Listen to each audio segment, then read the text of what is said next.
Hello again, everybody. This is Bems. And this is Ace. And this is episode 2 of Serving Up the Tea. Today we have a very fun Wimby recap in store for you guys. So yeah, let's get into it. Okay, well, first things first. Ace, what's tea? Whew.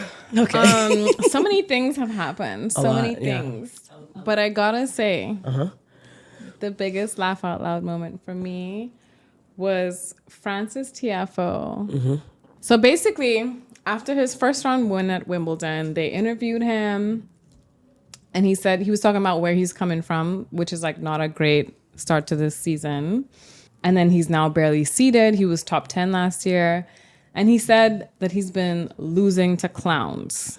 So my first reaction was like, how can he say that? Like, that's not sportsmanlike. Like, that's just not cool to say to like your colleagues on tour. He did say he hates to say it, but he just has to be honest. He had to be honest, and I just didn't know what he meant. So then I was like, let me look back. And I hate to say it too, but like, he wasn't losing to top 20, top 30, even top 50 players. This year, he has lost to He came into Wimbledon with a losing record, no? Losing record, but also like the rank of the players that he's been losing to have been as follows: 183, Oosh. 75, Oosh. 67, Oosh. Tommy Paul 14. Okay, that's fair. 58, 11, Tsitsipas. That's fair. 66, 16, Ben Shelton. So that's 3 of like what, 6? Ben Shelton, that was the Houston. Yeah. Mm-hmm. That was the final. Mm-hmm. 91, 83, 52, 73, 118, okay. 40, all right. 98. Oh, okay. Until Wimbledon, round of 32, where he gave us the most exciting 5-setter against Carlos Alcaraz. That was a good one. So that definitely, I think, injected he lost, but like you have he was some able confidence. To compete with the defending champion and number 3 seed. Number 3 seed and then eventual champion. I mean, yeah, coming in with a 13, 14 win-loss record on the season, making it to that round of a Grand Slam with such a huge draw, and then being able to go toe-to-toe is definitely a boost if you feel like you've been losing to clowns and you're better than the level you've been playing at. But I just am still not sure that the comment was warranted. Like, I don't know if it was the best way, but maybe he's the type of player that needs like negative energy to like perform. Like maybe he needs a hater. Yeah, he needs. Some people need a hater. Some people do. Yeah. But anyway, I don't know what the future holds for Tiafoe at the moment, but I hope he continues in this form. He posted something on Instagram like enough is enough. He's ready to get down to business, basically. Okay, get to it, sir. So let's see. I mean, he's posted something similar before. This wouldn't be the first time, but like you said, I think he needs that negative energy. He needs to feel like, yo, everybody's down on me. Yeah. I gotta come back. Yeah. I have something to prove. I feel like that fuels him. So Bems, what's tea for you? What was your favorite sips tea moment? Okay, so I think that this fortnight of grass Grand Slam, aka Wimby, was a big old piping hot tea pot of English tea. Mm-hmm. Like, I think so much English happened. Breakfast. Yeah, to be specific. It was the pinnacle of tea time. Okay, so you know already I really appreciate Andy Murray as a player. I was very disappointed that he wasn't able to play in singles, but I was really happy that he was able to play in men's doubles with his brother and was slated to play in mixed doubles with Emma Raducanu. Yep. Now, when he initially asked Emma Raducanu, apparently she responded within like 10 seconds. She was super excited. Emma Raducanu is somebody who has struggled with injury, her wrists, her ankles. She had like a double surgery, I think, last year. So, yeah, I mean, she had that breakout performance at the U.S. Open in 2021, where she was a qualifier, came through, won against Leylah Fernandez. Big moment. And became like the golden girl. but then kind of struggled with injury, hasn't really found her form, but has been kind of in form. She skipped Roland Garros because she didn't get the wild card to do like a training block for grass, and then was pretty much in form. So I thought that would be an amazing pairing, a really great way for Andy to still get some Wimbledon court time, teaming up with another Brit. You know, I thought it was going to be great. And like a young Brit. Exactly. Somebody who's kind also of like needs to get back into her form, teaming up with a legend. The story would have been great. So I think Emma, when she realized she was getting a bit further into the tournament than she expected to. She had to make a choice. She withdrew from the mixed doubles, and in a shock decision, everybody was very surprised because obviously she had been talking in her pressers about how she was so excited. It's such an honor. She can't wait. The whole time her wrist was aching, apparently. Then she said she woke up with some stiffness in her wrist and was not going to be able to play. And this was like after big day. She was not going to be able to play the mixed doubles, but she was going to be able to continue and play her singles. Yeah. And of course, it wasn't just, she didn't just feel that way. Obviously, there was a lot of rain, as there is normally in London and the surrounding areas. It was raining a lot, so the schedules were getting messed up. And they scheduled the mixed doubles for like late in the day, and she would have had to turn around and play singles the next day, and her wrist was stiff, so she pulled out. Judy Murray, the big mama of Andy Murray, Andy Murray's mom. I want to preface this by saying she's come back to clarify that she was being sarcastic. But somebody tweeted something like, "Oh, astonishing decision from Emma Raducanu to pull out," and then Judy Murray responds and says, "Yes, astonishing," right? Everybody was like, "Oh my gosh!" Like, what's she trying to say? Yeah, like, she ended up making her what's tea? Like, literally, Judy. She ended up making her Twitter page private because it caused such like a hurrah. And she says that her thing was more of a slight at Wimbledon for their scheduling. Like, she's like, "Yeah, so astonishing considering the timing of it all." How you but I think everybody else was just like, "Nah," she's like throwing shade at Emma. It's also because Emma has this reputation, like people, the rep of being like a bit of a diva. Uncoachable is a word that people have used to reference her because she apparently changes coaches a lot and hasn't found like her person. So it was very easy to think like, Emma's damn, Judy being is selfish. Like, yeah. trying to tell us something. Yeah. So she ends up playing in the, I think it was round of 16 versus Lulu Sun from New Zealand. Unfortunately, big upset. Unfortunately, she lost. That was a bit disappointing because she pulled out a mixed double so she could focus on the singles, but then ended up losing the next round. But in her presser, she stood by her decision. She said, of course, she didn't want to, pull out, but at the end of the day, she has to prioritize her body. A lot of players in similar positions would have done the same thing. Yeah. And she said, hopefully he'll play in the Olympics and have another farewell there. Like, she basically was just like, yeah, like, every man to himself. Like, but to be fair, he had the ceremony during massive ceremony when he because him and his brother Jamie ended up losing round 1 in the men's doubles.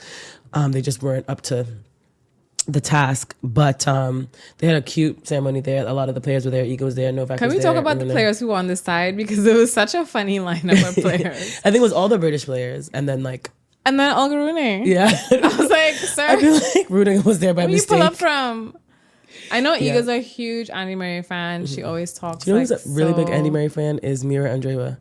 She's like obsessed with Andy Murray. It's the cutest thing. Remember she posted that selfie? She was like, "Oh my god, Andy's sitting right next to me." Yeah. He wasn't even looking. It was legit like a fan. Stalker selfie. She loves him. She's just cute all around. Yeah, but I wish that obviously Emma didn't know that she was gonna get that far in, but I wish maybe she considered the weight of the decision of committing. Yeah, because he could have asked Harriet Dart. He could have asked Katie Bolter. There were other Bolter British, would have been down. Yeah, she would have done it for the guy. Because she's also on a big run right now. She did lose to Harriet Dart, but damn. Yeah, and they don't like each other allegedly.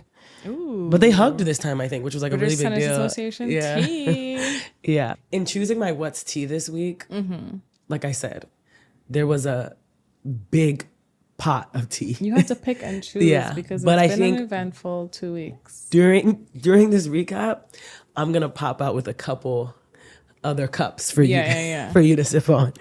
Just drop them in anytime they come up. But let's start with round one. Match point musings. So round one, let's talk about it. First things first is I remember last 2 weeks I said that I don't see Vondrousova repeating. Yeah. But I want to say that I never expected her to go out in the first round. It was bad. But then I also don't know why I didn't expect that, because her record at Wimbledon is not round great. round two, winner, and then round one again, because she lost in the first round this year. So there's one thing that's the anomaly, and it's not the round one exit. It's the win. Yeah. Which was incredible.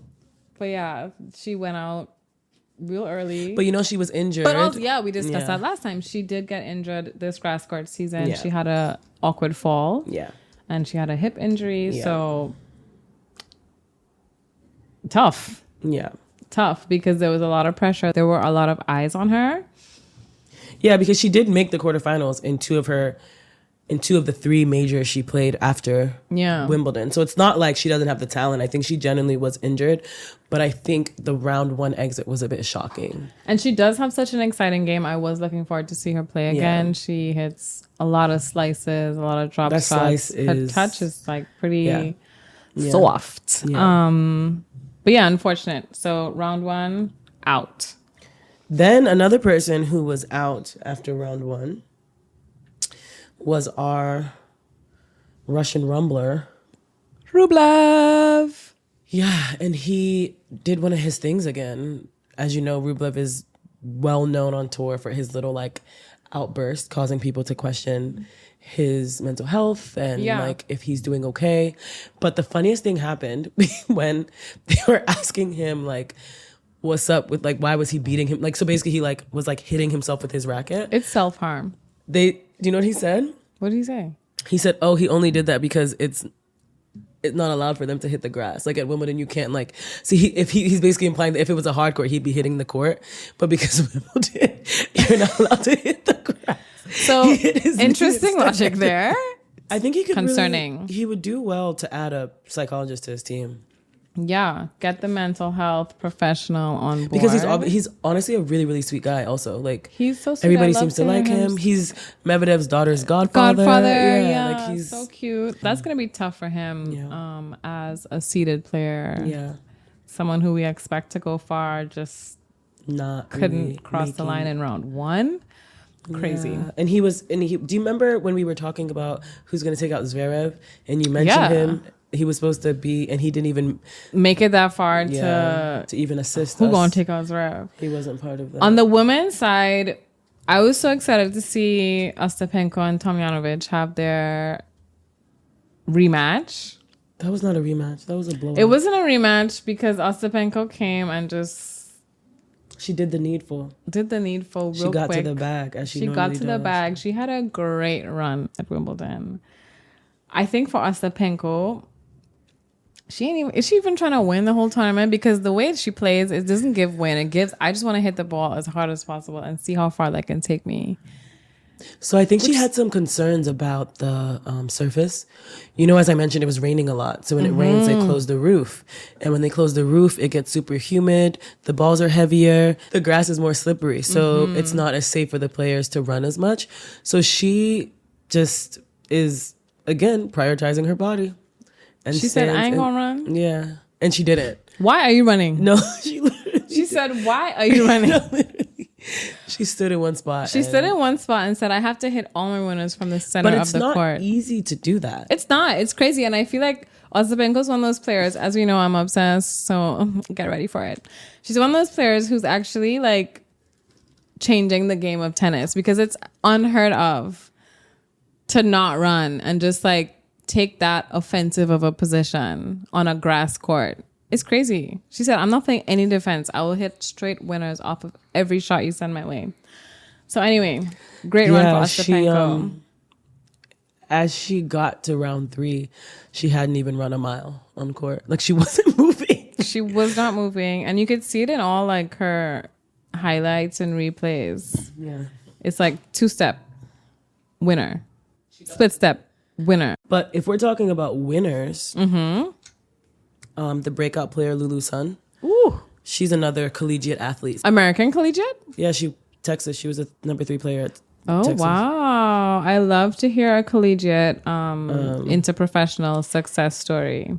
She, including qualifying, she hit the most winners. She was playing big tennis. And she, if you do the calculations, she on average was hitting 37.8 winners per match. Yeah. Wild. Yeah.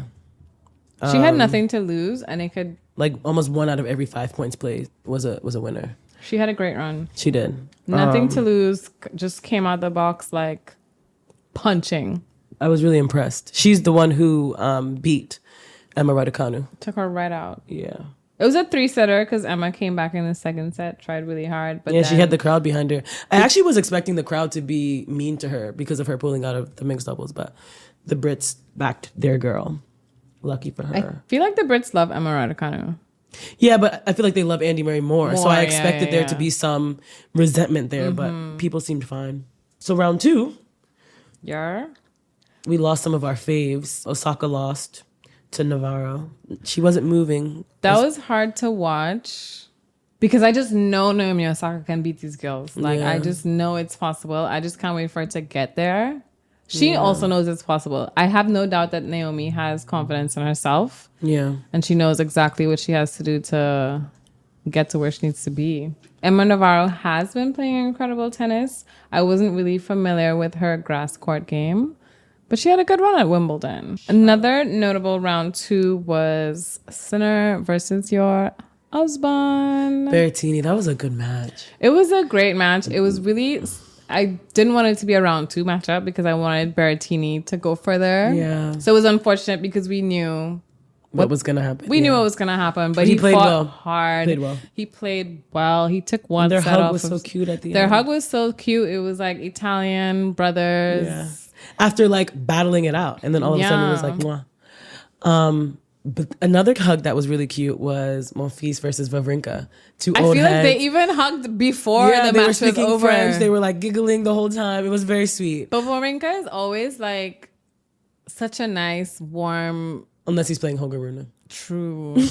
He does not like that boy at all. No, he doesn't. He's like, small boy. No, he doesn't like him at all. But Monfils and Wawrinka, that was a lovely match to watch. They were battling it out. Yeah. I mean, Wawrinka lost, obviously, but it was all in good spirits. Then round 3, we had Tiafoe versus Alcaraz. Woo! So... And he wasn't facing clowns anymore. He wasn't facing clowns, and he came to push Alcaraz to the limit. And that's what I mean. Like, he needs that negative energy because he was like, I'm playing a top player. He pulled out all the stops. I was very impressed with the way Tiafoe played. And it was like reminiscent of their US Open matchup. When was that? Last year, where it also went to 5 sets. I think pushing the eventual champion to 5 sets is notable. He did well. Especially because he was struggling with the knee because he fell at Queens. Tiafoe? Yeah, he fell at Queens, yeah. Mm-hmm. On the women's side, round 3 was when we saw Iga Swiatek, who was a huge favorite to go very deep in the tournament, get taken out by Putintseva. Mashed up. Destroyed. And Putintseva has this attitude about her. She's so funny. Her and the chair umpire, were exchanging looks. I saw that. I saw it live. I just didn't know if they cut that together like that. No. It was happened. Just like that.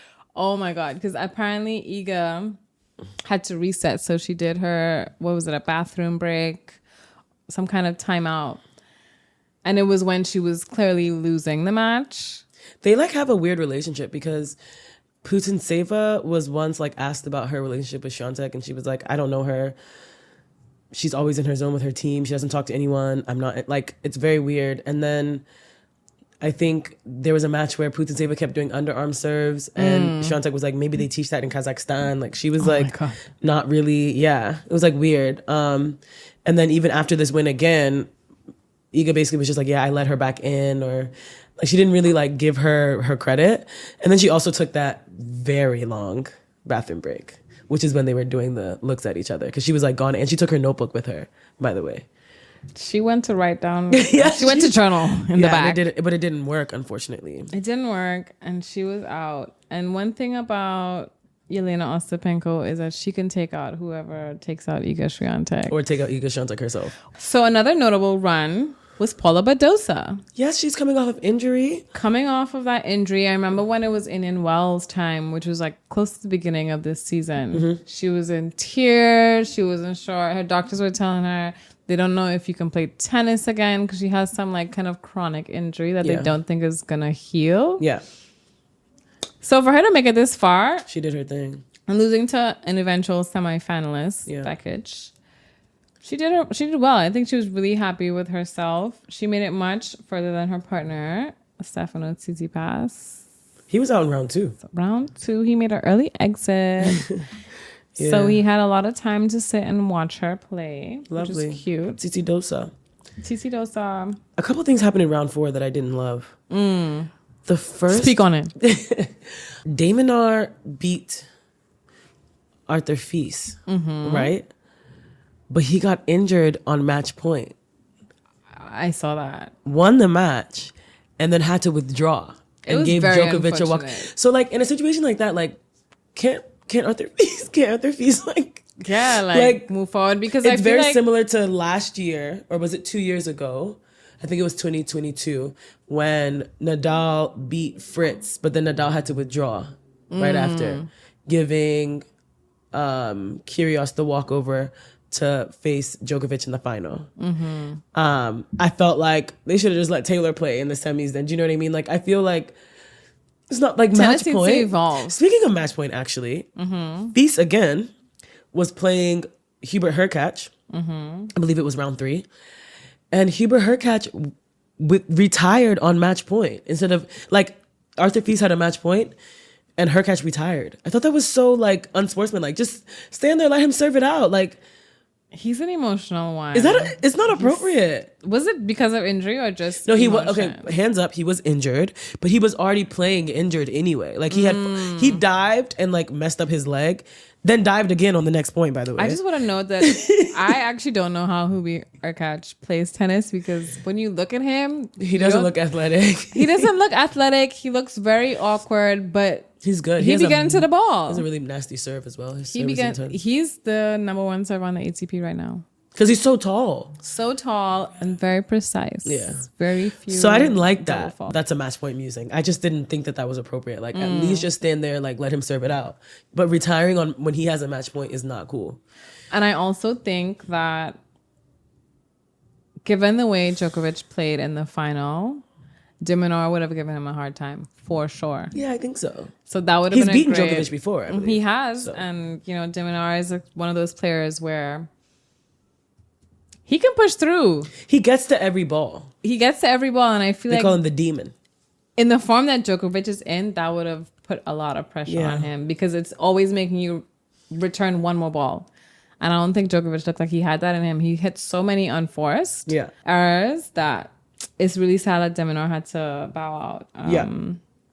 And then the lucky loser I was telling you about, Petri Pericard, Giovanni. He got really, really far, all the way to round 4, serving insanely. Yeah. But he fell to the eventual semifinalist, Musetti.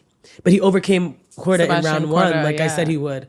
I know Sebastian Korda was just like, why did Fokina have to like withdraw? Like, but you know, it might have been like a situation where Korda thought like, okay, I'm playing the lucky loser. This is about to be a bit easier than possibly playing Davidovich because Sebastian, that was his mistake right there. Sebastian Korda made some comment like about that. He had a couple of straight sets wins at Queen's Club. And he was like, yeah, he feels as if he's one of the favorites at Wimbledon. And that was in 2023. And since then, he's had consecutive losses at Wimbledon. So I don't know. I really wish you guys could see my face right now because what? Sebastian Korda?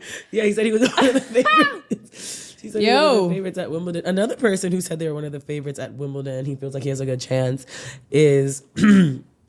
Let me really try my best to say his name because I just... Shapovalov? No, Zverev.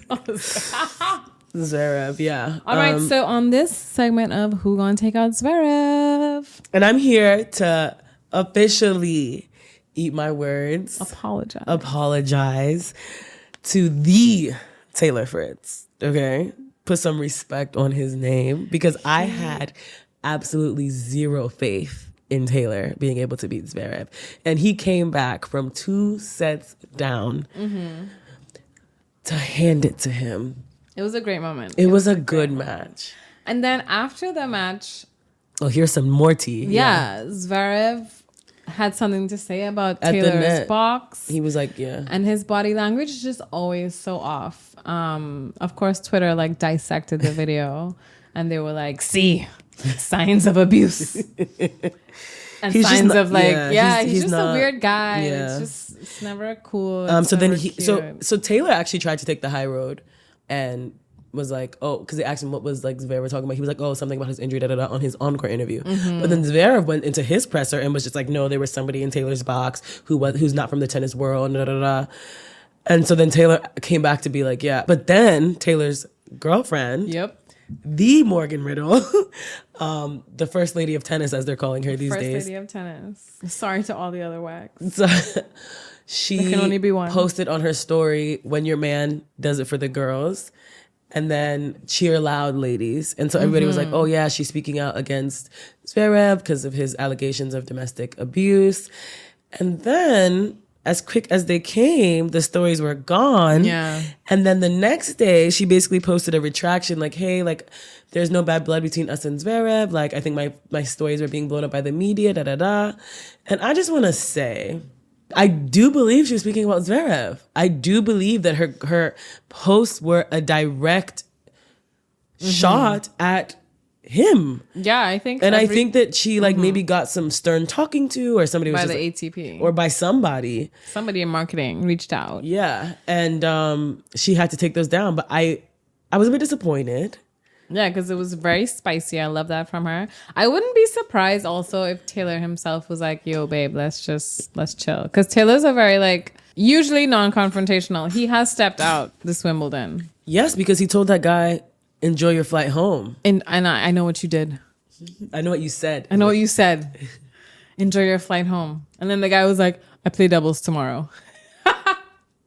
That was actually really funny. And also like, it's so funny because Taylor's American, so he doesn't have like the context that maybe he would be taking a train or something. Yes. Yeah, but true. Like in Europe, I think the guy's French. He would have been on a Eurostar, not a flight. He's French. But basically, they played in the French Open last year, and in his presser, his opponent basically passed a comment like, why did he expect the French crowd to give him a kiss or something? Yeah. Because obviously the French crowd, they like love their French player. So they were cheering really hard for the opponent. And Taylor at the end of the match shushed them because he had won. And so the guy in his presser was like, yeah, I guess Taylor expected he didn't know why Taylor expected the crowd to like blow kisses at him.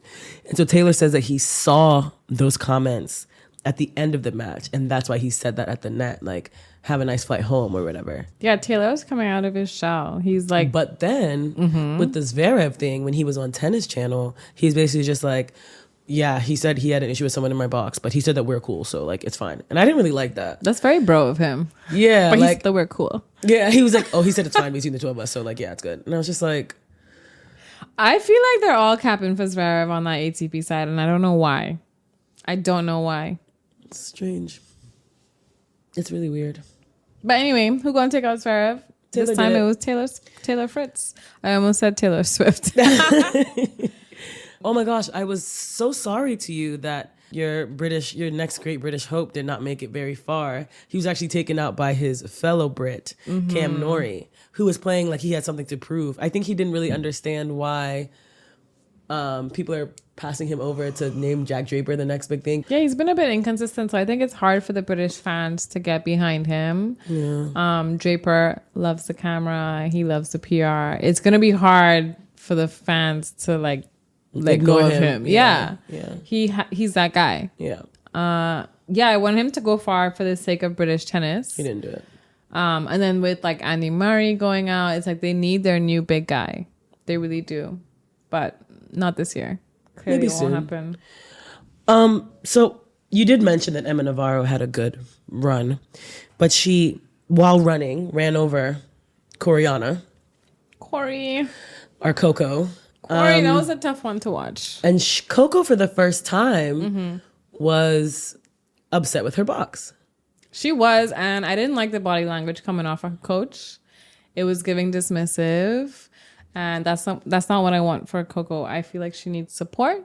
So I think that there was a couple of things happening. Okay. So you know that with the new coaching rules, they can only coach when you're on their side. Like they can't be shouting. If you're not where your coach is, you can't talk to them. You can only talk when you're right next to them. Are these coaching rules different per tournament? No. Damn. Yeah. You just always know all the rules. Yeah. So Brad Gilbert was having a hard time. He didn't want to get a coaching violation. Okay, so that's he was why trying to he indicate to her that she needed but the other thing though is love Coco to bits, but I don't think Brad needed to tell her to add more shape to her forehand. She was Because it's been the forehand. She was hitting too many errors. She kept getting into these cross-court forehand battles with Navarro and then wouldn't add enough shape. There wasn't enough topspin. And so the balls just kept going into the net. She kept getting these forehand errors. And Navarro, one thing about her is she is a consistent player. She's a consistent She's not hitter. going to change the pattern too early. She's just going to keep hitting them at you. You know what I'm saying? So Coco kept trying to like rush the point. Then Brad tried to tell her to go to the backhand and add some shape, and she wasn't getting it either. Yeah. But Brad did something I didn't like. Brad Gilbert, her coach. He got on Tennis Channel and was analyzing Coco's match. And I was like, he's a paid correspondent for Tennis Channel. Okay. Him and Darren Cahill. What was he saying about her match? He was basically like talking about where the errors were. He was explaining why he wasn't able to say too much. Yada, yada, yada. I just want better for our girl. He's a great coach. I mean, he's coached Andy Murray.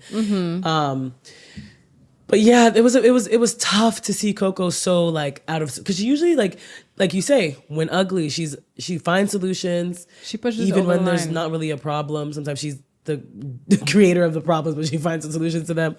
But she wasn't really able to do that in this match, and her box also didn't.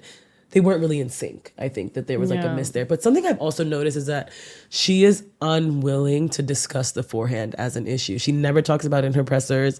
She doesn't admit that there's a problem there. And so I feel like maybe the first step is admitting that the forehand needs some work. I mean, it has improved slightly since she came on with Brad and the other guy, JC. But there was a moment towards the end of the match where she was just looking frustrated at her coach. And I feel like by then, it's clear what your errors are. You should, as a player, you should be able to pick up on what has the pattern been thus far. Your frustration with the box is she giving got too like focused on the box when she should have been focused on her. It's giving like recenter yourself. And I think that will come with her maturing as a player, as a person, because she's still extremely young. Yeah, she's a baby. But it was definitely a sign of like, needs some development needs to happen there. She needs to learn how to bring herself back to it on her own. Yeah. I think that would strengthen Coco a lot. Somebody who is extremely good at that is our Ghanaian princess, Jasmine Paulini. She, in that match against Keys, because something else that people don't realize is it's actually very difficult to play a player that's injured because it gets into your head as the opponent. Do you know what I'm saying? Like, and Keys had an injury that she was trying to play through, and Jasmine just had to stay focused. And I think she realized that if she's able to just hold on, keep serving, try to get the returns in, because at a point in the tournament, Madison Keys was hitting harder than Carlos Alcaraz. She was hitting her stats flat, hard forehands. It was crazy. And so, but Keys got an injury. She tried to play through it, similar to one of your favorite tennis moments, Wozniacki, when she played through that injury. It was very reminiscent of hard that. Like it was tough. She was sobbing. She was trying her best, but in the end, she had to retire. And Jasmine went through on a walkover. But even in the moments before Keys retired, I was very impressed with Jasmine's level of focus and just her pushing through because it wasn't looking good at a point. Keys completely took control of the match after the first set, and especially in that second set tiebreaker as well. Well, one thing about Jasmine is at this stage in her career, she's unfazed by she's like 28 years old and having her breakout of season. Losing. Yeah. She knows what it is to overcome. She's had to do it for years, and she's had to persevere for years. So she is a mature player, even though she's now coming to the fore of our minds. She's been on tour. Yeah. She's been played Grand Slams, and she's not made it very far, and now she's having a lot of success. So I'm not surprised that she has it in her to overcome these tough moments and be in her own head and like bring herself back to win the match. Because Keys did take a set off her, despite being injured. And Keys is a very tough opponent. As you said, she's hitting super hard, super flat forehands. And I think she was trying to compensate for her injury with that hard, flat forehand because she was probably like, I need to hit the winners and not be moving, not be doing too much. Yeah. But Paolini, again, had to recenter against Vekic as well. And she won that match. And so, I mean, she is one of the only players to be able to reach the second week at the Australian Open, the French Open, and Wimbledon this season. That's her. Vekic? No, Coco and Paolini. Yeah. She's having an amazing making more season. money than she's ever made before. Yeah. Which also Lulu San has made as much money at Wimbledon this year as like her whole career. No, I think she's doubled her career winnings this year. Yeah. In Wimbledon alone. Yeah.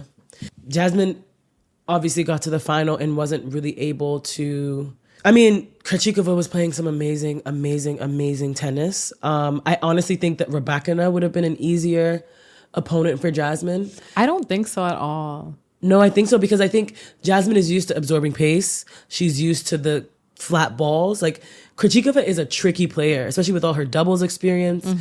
She has... Her timing is just different. Her tennis IQ is insane. Yeah. So I feel like Rybakina would have been an easier match for Jasmine. I think I see what you're saying because Jasmine is good when there's a steady pace. Exactly. Even if there's a lot of pace on the ball, once it's like steady coming back with pace, she's good. When you switch it up, it gets a bit harder. The only thing that I think would have been difficult for Paolini against Rybakina is the height difference. I feel like Rybakina definitely would have taken advantage of the fact that Paolini is very short, and Rybakina just has more range because she's so tall. So that's why I feel like that would have been difficult for her as well. And that's what Iga did to Paolini in the French Open final. She played the ball so high and out of her reach. I mean, she's only like 5'4", so her span is not very big, whereas Rybakina is one of the tallest girls on tour. So tall. So tall. So graceful. Yeah. I wasn't mad at Krejcikova winning. I thought that was deserved. Because what? You know, she won Roland Garros. And I think she felt like her win was very overlooked. I don't think she felt like she got the rah-rah that comes with being a Grand Slam winner. I think that just has to do with personality, but yeah. No, because like even when she won this, it was like a very anticlimactic win. I feel like the crowd really badly wanted Jasmine. Jasmine is so electric. She's fun. She's smiling. A little pocket rocket. She's feisty. Yeah. Her mom is so cute. So cute. Her hair be flinging around. Yeah. She's like making crazy slides and all this stuff. Yeah. I like her a lot. I like her a lot too. And it's great to see someone be at the top of their game after years of, grinding. Yeah. She's going to be number 5. She is number 5. Oh, yeah. It's Monday. She is number 5, which is her career high ranking. Yeah. I'm really proud of her. Love that for her. I'm really, really proud of her. She's been playing some amazing tennis. Is she going to play her first WTA finals this year in Saudi Arabia? She's number 3 in the race at the moment. She's up there. Yeah, she's number 3 in the race at the moment. Let's talk about the men's final with Djokovic versus Alcaraz. Before we get to the final, let's talk about the finalist, Mr. Djokovic. When him and Holger Rune played each other at the US Open, and they were saying rude, he got upset and thought that they were booing him. And he said it in his presser. And in his presser, they told him that, no, they're saying Rune, right? And it's funny because the very first time that I saw Holger Rune match, Rune thought that they were booing him too when they were saying Rune. Poor baby. Yeah. Because that shit would go straight to his head. Oh my God. But they were actually cheering for him. So anyway, in his presser, they tell him that no, they were actually cheering for Rune and they weren't booing you. Fast forward to Wimbledon this year, quarterfinals. Again, it's a round of 16 match. I'm on it right now. It's a round of 16. Yeah, sorry. Yeah. Round of 16 match, Holger Rune. Oh, yeah, because 6-3, 6-4, 6-2. Yeah. Round of 16 match. Djokovic is in the middle of the match. He's getting frustrated because they're quote unquote booing him. And the chair umpire is like, no, they're not booing you. They're cheering for Rune. Mm-hmm. Again, at the end of the match, he wins straight sets. He's doing his on-court presser and he complains he like basically gives a lecture to he tells the crowd off that like, yeah, to the disrespectful fans, nah. And my thing is it disrespectful to cheer for someone else? I don't think even so. if they were booing him, it's sports. Like you could get booed. You can get booed. And if you've been on the tour, as you said, for 20 plus years, are you not like immune? Like what is like But it's also like you won the match, straight sets, like be a class act. Like Rune, on top of getting beaten, now has to hear you say that his fans were being unsportsmanlike. Mind you, Djokovic's fans are some of the most unhinged people on the earth. So unhinged. No, the things that they say about other players, crazy. So Djokovic is not one to talk about having like unsportsmanlike fans. And what is Rune gonna do about it if people like that's his name? I also think it's a really cool chant. And I think Rune should take advantage of that. Yeah, I mean, I thought that was really like weird, especially since like I feel like Djokovic taunts the crowd all the time. He was doing this violin celebration, which he said is for his daughter Tara, who just started playing violin. Okay, sir. Okay, all right. But anyway, fast back forward to so I think honestly throughout the tournament it was very hard to believe that Djokovic had knee surgery. Very hard. He was slipping and sliding. But in that final, he looked like a man pushing 40 who just had knee surgery. Carlos had him stretched.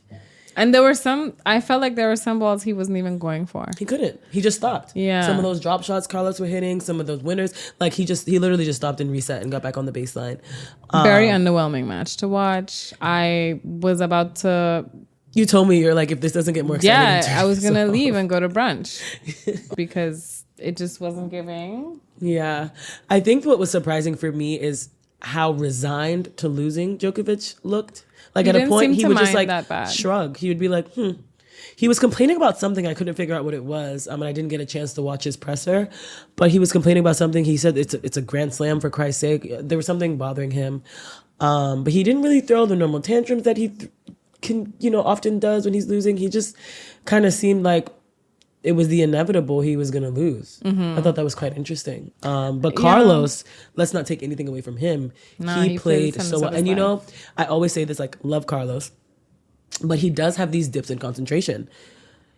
Somehow, this match, he was switched on, except for when he was serving for the match with 3 championship points and ended up getting broken for the first time. He didn't face a break point, I don't think, until that point. Or even if he did face it, he was able to save all the break points he faced. Up until that point, he got broken for the first time with 3 championship points. But I will say that at 40-30, he was about to hit a winner and somebody screamed. Yeah. And I feel like that should have been a hindrance call. But it wasn't. If it was Holger Rune, he would have looked like I can't play. No, that's really like it should have been a hindrance. But Carlos he was able to reset in the tiebreak and he won it. I had a lot of mixed emotions through that match because one, I was very disappointed with Djokovic's level. I understood that, he's coming off of an alleged injury. He's been pushing through this tournament. So to see him like kind of stop pushing at the end, I didn't expect that from him at all. I'm going to say I didn't expect that he would just be okay with letting this one go. But he did, and he was. And yeah, Alcaraz seemed to falter when it came to that first match point. He had 3 of them all gone. Djokovic broke him. And then, of course, he came back to break Djokovic to take it. But to be honest, I feel like Djokovic had, again, there's no easy draws, right? But I think he had a pretty easy draw as far as draws go. His first round match 6-1, 6-2, 6-2. Second round 6-3, 6-4, 5-7, 7-5. Then he had Alexei Popyrin. Lost the first set, won the next three. Holger Rune, straight sets. Walk over for the quarterfinal. Beat Musetti in straight sets. Convinced that de Minaur, had he been at full health, he would have given Djokovic some problems, and Djokovic would not have made this final. I don't think so at all. Really? His knee was not going to hold up, or whatever it is that was bothering him that he could not deal with through the final. De Minaur would have, taken him to 5 sets, something, and made it impossible for him to make the final. Oh my God, we didn't talk about Medvedev beating Yannick Sinner. Yeah, I mean, Sinner looked visibly ill. He's a ginger. He's a ginger, but he was a sick ginger on that day. And you could just tell he was not okay. Yeah. Even I know the faces that he makes, even though he's not too expressive, he usually has that sign of confidence. He's looking at his box with that look in his eye when he hits a winner. He's doing his little mini fist pump. It just wasn't there. I mean, so I didn't expect that he would convert that one. His record in the majors is now 6-9 in deciders, and he is 1-5 against top 10 players. But however, this quarterfinal is his earliest loss of the year in a tournament, excluding the walkover in Madrid. So he's been having an incredible season. Unfortunately, his girlfriend, Kalinskaya, also had a walkover against Rybakina as well. She wasn't able, and she left the court in tears. She has a recurring injury of some sort. It keeps coming up. It does. Yeah. It does. Very unfortunate for Sinner, but I mean, of the 3 Grand Slams this year, it's Sinner, Alcaraz. It's actually the first time since 2002 that none of the big 3 have won the first 3 majors of the year. The new guard is here. Let's see. Yeah, it's going to be exciting to see who is going to take home the men's U.S. Open title. We shall see. So let's get into some double trouble. Doubles. Krejcikova won the singles women's title. Period. Her ex-doubles partner, Siniakova, who they won, I believe, 7 Grand Slams together in women's doubles, and they broke up at the end of the 2023 season. Nobody really knows the basis of the breakup, but it's kind of icy because they played each other in the Australian Open. I think Siniakova had partnered with Storm Hunter. Krejcikova was playing with someone else, I can't remember. And they barely shook hands at the net. So there's definitely something up there. We don't know what it is. They are the reigning women's doubles Olympic gold holders. Nobody knows if they're going to come back together to play. Very strange. Anyway, just a bit of tea. I don't know what's going on, but hopefully we get to the bottom of it. A little spice. However, Siniakova partnered with our fave, Taylor Townsend. Lil Tay. And Taylor Townsend got her first Grand Slam win, taking the women's doubles. So deserved. Very, very deserved. They beat the number 4 seeds. They also beat the number 1 seeds as well. To get to the trophy. So for me, doubles, too many names. Too many names. Yeah, but double trouble. I can recognize that, Taylor and Siniakova coming to beat. It was the New Zealand pair. No. So that was, yes, they beat her, but that was not the final.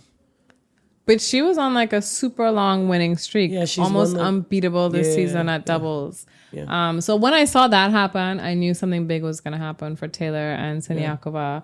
Siniakova on her own has 9 doubles Grand Slam titles. She's that girl. She is.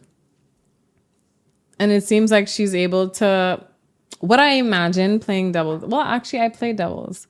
So I know what it's like. Having a partner and...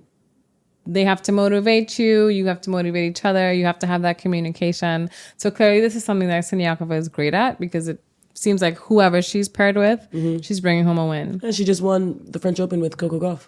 Insane. They beat Irani Paolini.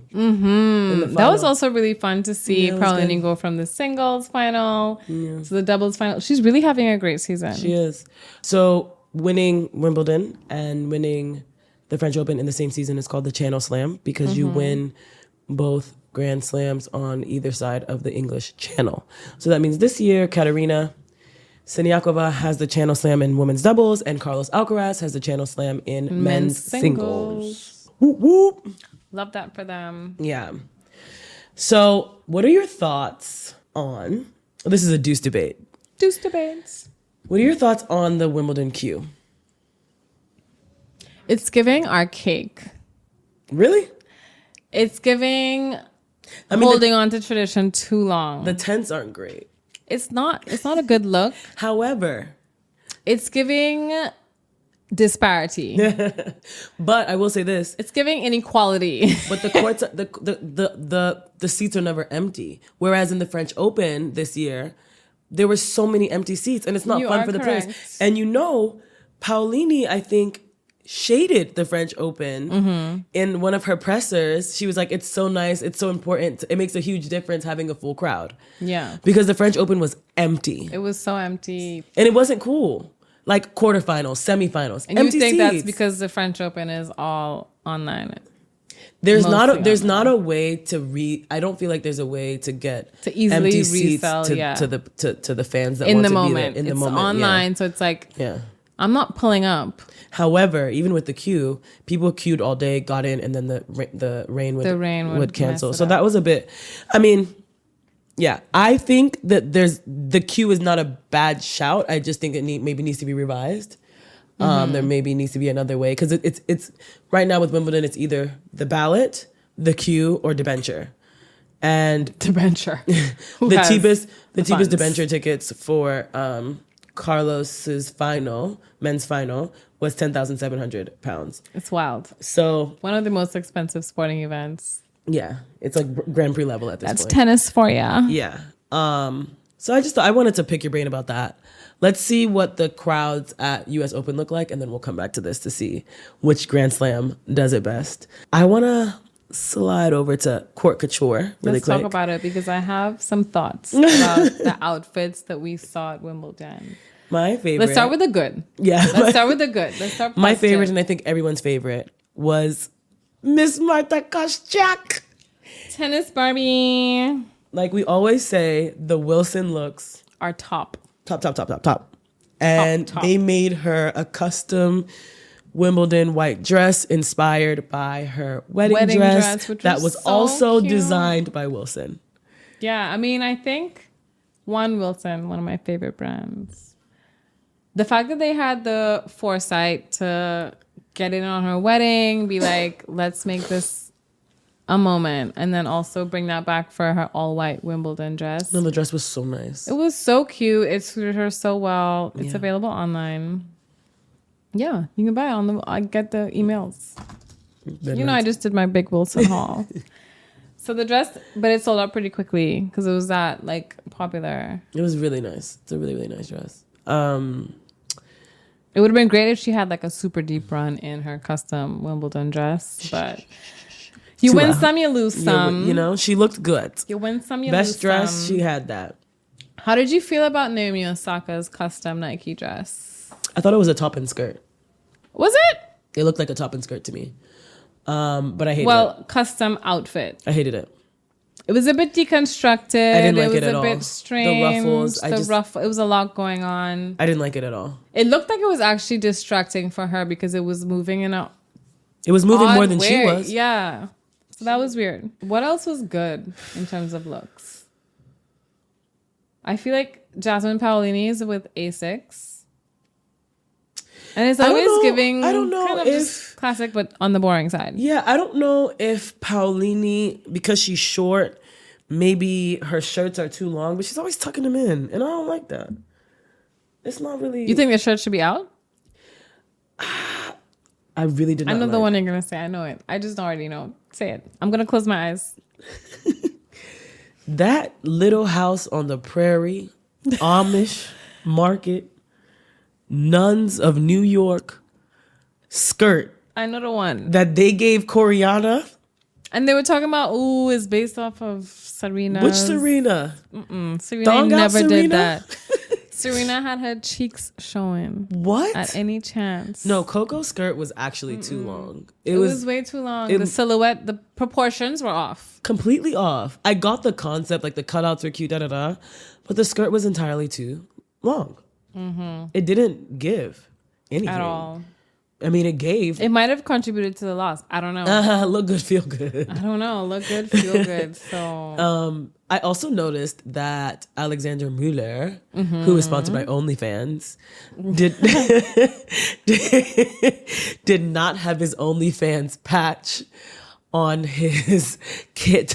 Was it against Wimbledon guidelines? I'm just not sure what happened. Adult. I don't know what was Adult up. content sponsor. But okay, so you remember how I said that Judy Murray said yes, astonishing. So Lulu's son seems to be sponsored by some company called Astonish. What?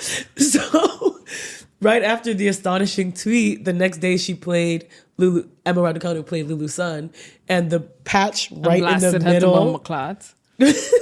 Right, the patch right in the middle of Lulu's son said Astonish. And I was like, you cannot make this up. Like, I did notice that it said Astonish. I didn't put it together with the comment from Judy Murray. Yeah.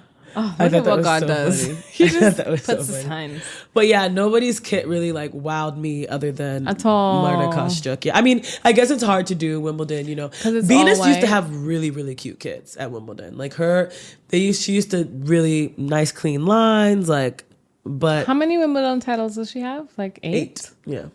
This is the first year without both Venus and she Serena. Has 5 at Wimbledon. 8 total. 7 total. Damn. And I guess we're past the point of it becoming 8. Her sister, Serena, keeps, quote unquote, teasing a comeback. That would be really awkward. Really, really awkward. Because the wild cards will be given. They will. To every major tournament. And it just would be awkward. For everybody. But yeah, speaking of Serena, Networthy News, Tennis in the Media, we are going to be watching In the Arena, Serena Williams, the new 8-part TV docuseries that focuses on the tennis star's pro career and life after retirement. Yeah, there's a lot of these films coming out. Tennis is in. It's so in. Federer also has 12 Final Days, which is his documentary. Apparently it's a tear jerker. Yeah, I mean, people are just like crying through the whole thing. Apparently it's a tear jerker. I feel like Federer is like a very emotional guy.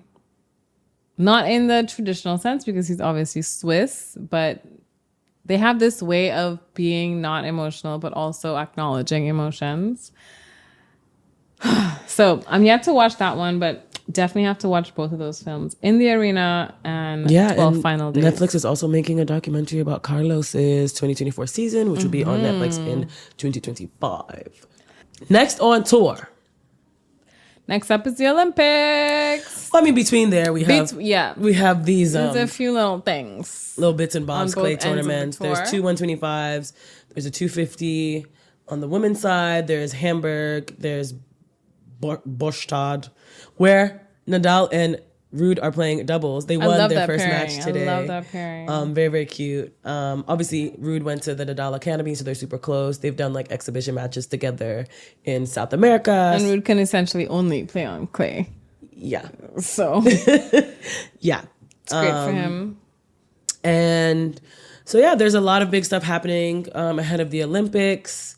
Unfortunately, Angela Okutori of Kenya, who won the All-African Games hosted in Accra, Ghana, which would have qualified her into the Olympics, is not able to play because I don't think she was able to get her ranking up to 400 or so.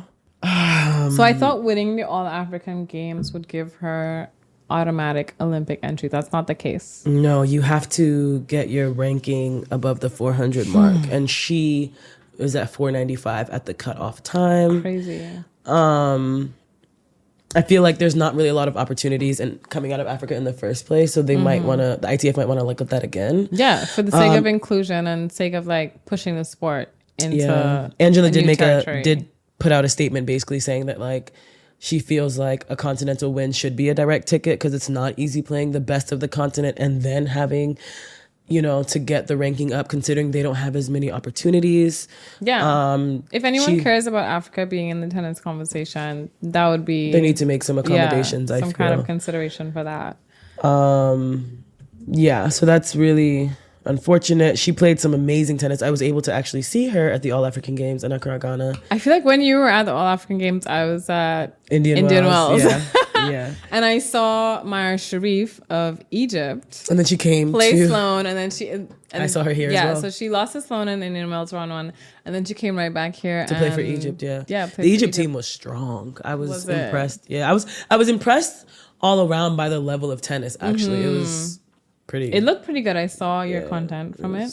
Quite. I wish I was here to look at it. Girl, you were happy to be at Indian Wells. Please, I was very happy to be at Nobu Indian. Like I knew you were about to say that. Like, please, talk about something. Oh, I wish I was. Shut up. Please get a grip. Cackling over here. Get a grip. Maybe I lied. But yeah, obviously the Olympics are on clay because it's in Paris, so it's being held at Stade Roland Garros. So we're gonna keep an eye on these clay tournaments, see how they end up in 2 weeks. We'll be back with our pre-Olympiano episode. We're going to talk about the results of these smaller clay tournaments that players are using to get ready for the Olympics. Iga Swiatek is already back on clay practicing. That's a clay queen right there. Carlos said he wants gold in singles and doubles. As he you could know, do it. He's playing doubles with Nadal. Andy Murray is supposed to be playing doubles with Dan Evans. There's a lot. We'll see. I mean, I really want to know. Oh, it looks like Krejcikova and Siniakova are going to play together, and so is Vondrousova and Muchova. Fun. Yeah, they're pairing for the women's doubles. Did you know that Siniakova and Thomas Mahak were dating, and now they've broken up and unfollowed each other on Instagram? I had no idea. I told you I had a lot of tea today. I told you. Siniakova and Mahak. Wow. I told you I had a lot of tea. Oh my God, Ugo Humbert and Feast are playing doubles together. Anyway, we'll get into this in 2 weeks. We're going to really sit down and short weeks. Give you guys the Olympiano tea. Do the French like tea? They're more of coffee. But we're going to bring the French tea ahead of the Olympics. We're going to do that for y'all. So, anything else? I think that's game, set, chat. How do you say game, set, chat? All right. See you guys. Well, talk to you guys next time. 2 weeks. You're not going to do the bisou today? Bisou, bisou. Oh, don't. Bye, guys.